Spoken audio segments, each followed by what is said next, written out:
గజం భూమి కేవలం 5,500 రూపాయలతో 135 గజాల భూమి కేవలం 7 లక్షలు మాత్రమే. ఒకవేళ ప్రమోషన్ ఇవ్వడానికి మీకు మనస్కరించకపోతే ఉన్న హోదాలనైనా ఉంచాలి. అలా కాకుండా శిక్షించి బదిలీ చేసిండ్రు. అతను కూడా ఆనాడు ఈఆర్సీ ముందు తన వాదన వినిపించిండు.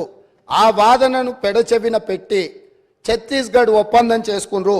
ఈ ఛత్తీస్గఢ్ 1000 మెగావాట్ల ఒప్పందం 3/11/2014 నాడు ఏదైతే ఒప్పందం మీద సంతకం చేసిండ్రో ఈ నివేదికలోనే ఉంది. నేను కొత్తదేం చెప్పడం లేదు, వారు చూసుకోవాలి.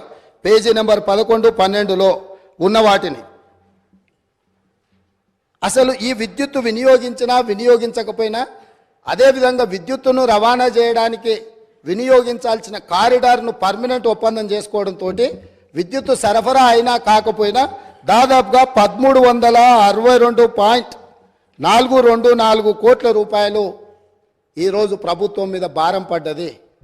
ఆ విద్యుత్తు కొనుగోళ్లలో ఆనాడు కేంద్ర ప్రభుత్వము మనకు తక్కువ ధరకు విద్యుత్ ఇవ్వడానికి సిద్ధంగా ఉన్నా పెడచెవిన పెట్టి మీరు మీ ఆలోచనతో మీ అవగాహనతో మీకు ఎలాంటి ఉద్దేశాలు ఉన్నాయో నాకు తెలియదు. ఆ ఉద్దేశాలు ఈరోజు విచారణతో బయటికి రావాలి. కాబట్టి రేపు జరగబోయే జ్యుడిషియల్ ఎంక్వైరీలో ఛత్తీస్గఢ్తో తెలంగాణ రాష్ట్ర ప్రభుత్వం చేసుకున్న ఒప్పందాల మీద 100% విచారణకు ఆదేశిస్తున్నాము.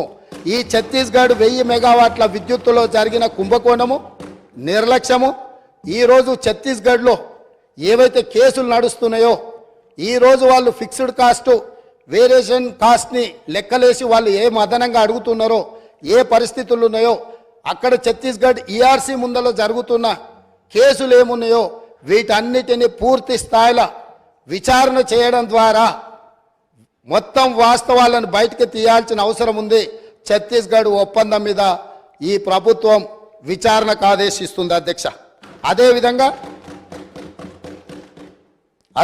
అధ్యక్ష, యాదాద్రి థర్మల్ పవర్ ప్రాజెక్ట్ ఆ రోజు ప్రజల సెంటిమెంట్ ఏదైతే ఉందో ఈ ప్రజల సెంటిమెంటును తమకు అనుకూలంగా మార్చుకొని ఇండియా బుల్స్ అనే కంపెనీ గుజరాత్లో 1080 మెగావాట్ల విద్యుత్ సామర్థ్యంతో ప్రైవేట్ సంస్థ నిర్మించదలుచుకున్న ప్రాజెక్టును కేంద్ర ప్రభుత్వం విధి విధానాలలో మార్పు తీసుకొచ్చింది.